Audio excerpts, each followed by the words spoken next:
देखिए भौतिक राशियों के मध्य संबंध स्थापित करना, to establish relation between physical quantities. ठीक है, इसमें बच्चे देखिए आपको करना क्या है, जैसे फॉर एग्जाम्पल एक क्वेश्चन लिखिए, देखो क्वेश्चन एग्जाम्पल लिखिए, एक कण की गतिज ऊर्जा, एक कण की गतिज ऊर्जा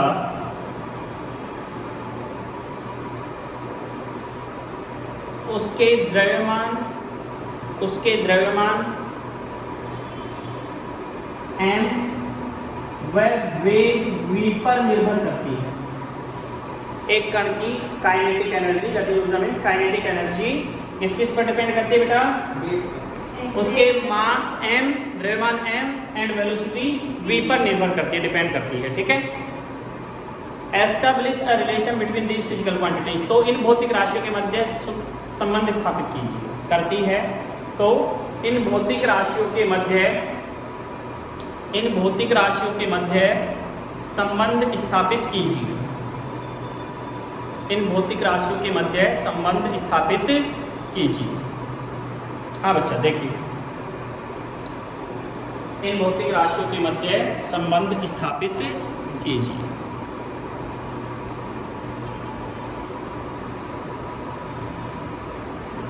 हाँ जी देखिए, सबसे पहले अपने को बोल रहा है कि जो काइनेटिक एनर्जी है पार्टिकल की, जो गतिज ऊर्जा है, वो निर्भर कर रही है किस पर निर्भर करती है? द्रव्यमान। समझना बात को, देखो सबसे पहले काइनेटिक एनर्जी को मैं बोल देता हूँ E, वो डिपेंड करती है किस पर?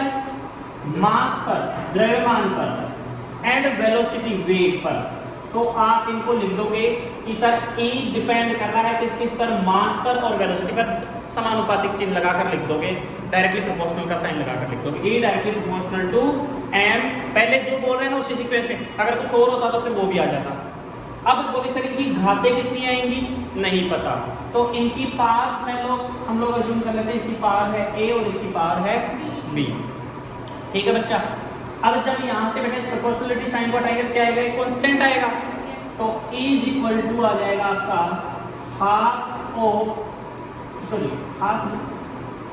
k constant m⁴ and v⁴b। सही है बच्चा, इसको दे देता हूं मैं इक्वेशन नंबर फर्स्ट। सही है, अब हमें क्या करना है? बाएं पक्ष लेफ्ट हैंड साइड और दाएं पक्ष RHS राइट हैंड साइड, दोनों साइड की क्या लिखनी है? डायमेंशन, विमा लिखनी है। लिखते हैं, एनर्जी है, एनर्जी की डायमेंशन क्या होती है? m1 L2 और T - 2, m1 L2 and T - 2 is equal to k। Constant है, कांस्टेंट की कोई डायमेंशन नहीं होती है। मास की डायमेंशन होती है सर m1 बस, और इसकी पावर कितनी है? a। फिर ये है वेलोसिटी सर, वेग, इसकी होती है L1 और T - 1, इसकी पावर कितनी हो गई? b। सही है बेटा, अब यहां से क्या आ जाएगा आपका? देखिए m की पावर तो कितनी आ जाएगी? a, मल्टीप्लाई हो जाएगी पावर्स, और यहाँ पर L की पावर कितनी आ जाएगी? b, और T की पावर आ जाएगी -b। या फिर मैं इसको थोड़ा सा सही तरीके से लिखूं तो ये एक साथ लिखूं तो m की पावर a, L की पावर b एंड T की पावर -b। सही है क्या बच्चा? और इधर LHS साइड में है m1 L2 एंड T - 2। हम लोग अब क्या करेंगे? दोनों पक्षों की तुलना कर देंगे। क्या कर देंगे? तुलना। तो घातों की, भाई आधार समान होता है ना, तो घातें भी समान होती हैं। अगर आधार समान है तो घातें भी समान होती है, अगर बेस इक्वल है तो पार्ट्स भी इक्वल होती हैं। तो क्या करेंगे? कंपैरिजन करते हैं दोनों साइड में। तो ऑन कंपेयरिंग, तुलना करने पर, ऑन कंपेयरिंग बोथ साइड, ये सिंपल लिख दो ऑन कंपेयरिंग। क्या आएगा बोलो? a की वैल्यू कितनी आ गई? 1 एंड b की वैल्यू कितनी आ जाएगी? 2। बच्चा a और b की वैल्यू आ गई अपने पास। a और b की वैल्यू को यहाँ पर इक्वेशन 1 में पुट कर दीजिए। क्या आएगा बोलो? सर फ्रॉम इक्वेशन फर्स्ट, समीकरण 1 से क्या आ जाएगा बोलो? E = k m की पावर 1 एंड b की पावर 2। ये फॉर्मूला आ गया। अगर आप इसको चाहें तो ऐसे भी लिख सकते हैं, यहाँ पर के की वैल्यू जो है के की वैल्यू 1/2 होती है। ये आपको अगर क्वेश्चन में गिवन है तो आप लिख दो, नहीं तो यहीं पर अपने क्वेश्चन का आंसर आ गया। तो के की वैल्यू 1/2 होती है, तो इज इक्वल टू कितना आ जाएगा 1/2 mv²। ये रिलेशन आ गया। अगर आपको हमेशा याद रखना कांस्टेंट की वैल्यू गिवन है तो ही लिखना, अगर आपको कांस्टेंट की वैल्यू गिवन नहीं है तो आपको उसको मेंशन नहीं करना, आप उसको ऐसे ही छोड़कर आ जाएंगे। बोलो क्लियर करिए। देखिए बच्चा क्या कह रहा है क्वेश्चन की, एक सरल लोलक का आवर्तकाल है वो t है, वो किस किस पर निर्भर कर रहा है, धागे की लंबाई और वृत्तीय त्वरण g के मान पर निर्भर कर रहा है। तो इनके मध्य अपने को क्या करना है, एक संबंध स्थापित करना है। ठीक है, क्या कह रहे हैं कि एक सिंपल पेंडुलम है, पेंडुलम जानते हैं सिंपल पेंडुलम, उसका जो टाइम पीरियड है वो किस किस पर डिपेंड करता है, length of the thread and gravitational acceleration पर डिपेंड करता है। तो कह रहा है कि इन फिजिकल क्वांटिटीज के बीच में एक रिलेशन एस्टेब्लिश करना है। ठीक है, अब बच्चा देखिए सबसे पहले अपने को वही करना है जैसे क्वेश्चन में अपने को गिवन है कि टाइम पीरियड डिपेंड कर रहा है। सॉल्यूशन कैसे करोगे इसका, देखिए टाइम पीरियड गिवन है वो किस किस पर डिपेंड करता है, लेंथ एल पर एंड ग्रेविटेशनल एक्सेलरेशन जी पर। सही है, इनकी पार्ट्स वही क्या क्या आ जाएंगी, ए एंड बी। सही है बच्चा। तो उसके बाद में यहाँ से क्या आ जाएगा, t is equal to k l raise to a and g raise to b. ये हो गई अपनी इक्वेशन नंबर फर्स्ट। सही है बच्चा। आगे देखिए, अब क्या करें हम लोग, दोनों साइड की डायमेंशन लिखें। ये तो क्या है टाइम पीरियड, तो इसकी डायमेंशन तो क्या हो जाएगी m0 l0 and t1 equal to के की कोई डायमेंशन नहीं होगी सर, कांस्टेंट है। तो यहाँ पर आगे देखिए l लेंथ की डायमेंशन l1 a, और बेटा ये क्या है ग्रेविटेशनल एक्सेलरेशन त्वरण है, तो इसका क्या हो जाएगा L1t - 2 और इसकी पावर कितनी आ जाएगी t, दिया जाएगा m0 l0 t1 is equal to, देखो l की पावर a तो ये रही और l की पावर b ये रही, तो टोटल l की पावर कितनी हो जाएगी बेटा, l की पावर हो जाएगी a plus b, parts multiply होने पर ऐड हो जाती है। तो l की पावर a तो ये रही एंड b ये रही, तो कितनी हो जाएगी a प्लस b हो जाएगी। ठीक है, एंड बच्चा t की पावर कितनी हो जाएगी -2b, t की पावर कितनी हो जाएगी आपकी -2b। अब कंपेयर करते हैं बोथ साइड में, तो a plus b is equal to, तो कितना आ गया 0। l का देखो, l की यहाँ पर तो 0 है, तो यहाँ पर कितनी है a प्लस b, तो a plus b is equal to 0। फिर t की कंपेयर करो तो -2b इज इक्वल टू 1, तो b इज इक्वल टू कितना आ जाएगा -1/2। तो यहाँ पर a की भी आ जाएगी, a -1/2 इज इक्वल टू 0, तो a इज इक्वल टू कितना आ जाएगा 1/2। a एंड b दोनों की वैल्यू आ गई बच्चा, दोनों वैल्यूज इसमें पुट करो, तो क्या बोलूंगा, फ्रॉम इक्वेशन 1, तो t is equal to k a raise to 1/2, sorry l raise to 1/2 and g raise to -1/2। इसी को मैं वापस से थोड़ा सा रीअरेंज करके और क्या लिख देता हूँ, इसी को t इज इक्वल टू कितना आ जाएगा बोलो, k l की पावर हाफ, और ये बेटा नीचे जाएगी तो कितनी हो जाएगी j की पावर हाफ, या फिर इसी को लिख दो t is equal to k l/g की पावर हाफ, और ये क्या है एक पावर हाफ का मतलब क्या होता है अंडर रूट, तो t इज इक्वल टू कितना आ जाएगा k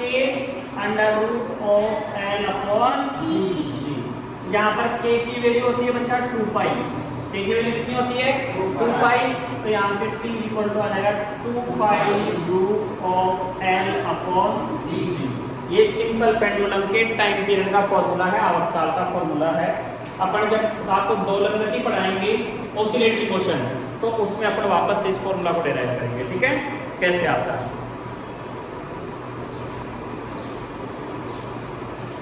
अगला क्वेश्चन कह रहा है कि पृथ्वी की पर गुरुत्वीय त्वरण g का मान, सार्वत्रिक गुरुत्वीय नियतांक g पिंड के द्रव्यमान m और पृथ्वी की त्रिज्या r पर निर्भर करता है, तो इनमें आपस में क्या करना है, अपने को एक संबंध स्थापित करना है। ठीक है, करें, चलो आओ देखते हैं। सबसे पहले अपन बोल रहे हैं कि सर G समानुपाती हो जाएगा कैपिटल G के, M के और R के, और इनकी पावर आ जाएंगी A, B और C। ये सपोज करो हो गई अपनी equation number, sorry equation number 1 इसको नहीं देते हैं, ये आ जाएगा G equal to AGMR, power है ABC, इसको दे देते हैं इक्वेशन नंबर 1। अब बेटा जी सबकी विमाएं लिखें, वही काम करना है। सबसे पहले तो पहले सबकी विमाएं लिख लेते हैं अपन, देखिए समझना बात को। सबसे पहले G क्या है, गुरुत्वीय त्वरण है। गुरुत्वीय त्वरण की विमा होती है L1 T माइनस का 2, L1 और T माइनस का 2 इज इक्वल टू, अच्छा गुरुत्वीय सार्वत्रिक गुरुत्वीय नियतांक, इसकी विमा कितनी होगी, देखो फॉर्मूला होता है इसका न्यूटन मीटर स्क्वायर प्रति केजी। तो न्यूटन की तो क्या हो जाएगी, न्यूटन की तो क्या हो जाएगी m1 L1 T माइनस 2, और ये हो जाएगा L2, और ये हो जाएगा m2, ऊपर जाएगा तो m माइनस 1 L3 और T माइनस का, ठीक है, कितनी आ जाएगी m माइनस का 1 L3 और T माइनस 2, और इसकी पावर कितनी आ जाएगी a, सही है, इसकी पावर कितनी आ जाएगी आपकी a आ जाएगी, सही, इनटू m द्रव्यमान है, तो m की तो m1 की पावर कितनी आ जाएगी a, सही, और ये r त्रिज्या है, इसकी L1 की पावर c। बच्चा वापस से देखो, देखो m की पावर माइनस a तो ये रही और b ये रही, तो कितनी हो जाएगी m की power minus a plus b, zero कैसे हो गया, ऊपर भी तो घात है, तो माइनस a तो ये हो गई और b ये हो गई, तो माइनस a प्लस b हो जाएगी। l की घात देखो 3, a तो ये रही और c ये रही, तो कितनी हो जाएगी 3a प्लस c, और t की घात कितनी हो जाएगी माइनस का 2a, ये आ जाएगी अपने पास, सही है बेटा। और इधर कौन चल रहा है आपका L1 और T माइनस का 2, सही। अब बच्चा देखो कंपेयर करते हैं, तो कंपेयर करेंगे तो माइनस a प्लस b बराबर 0, यानी कि यहाँ से सर a बराबर कितना आएगा b आएगा, a बराबर कितना आएगा b आएगा। फिर l की घातों की तुलना करो तो कितना आएगा 3a प्लस c बराबर 1, सही है क्या, अच्छा। और यहाँ से इन दोनों की तुलना करो तो माइनस 2a बराबर माइनस का 2, तो ये तो कैंसिल आउट हो गया, तो a बराबर कितना आ गया a का मान 1 आ गया, तो b का मान भी कितना आ जाएगा 1 ही आएगा। अब यहाँ पर a का मान है तो c का आ जाएगा, तो 3 × 1 प्लस c बराबर 1, और c बराबर कितना आ जाएगा 1 माइनस 3, तो माइनस का 2, सही है बच्चा। a b और c तीनों के मान आ गए अपने पास, ये रहा a का मान, ये रहा अपने पास b का मान, और ये रहा अपने पास c का मान। a b c के मान समीकरण 1 में रख दो, अतः समीकरण 1 से, समीकरण 1 से क्या आएगा बोलो, g बराबर k, g की पावर 1, m की पावर भी 1 और r की पावर माइनस का 2।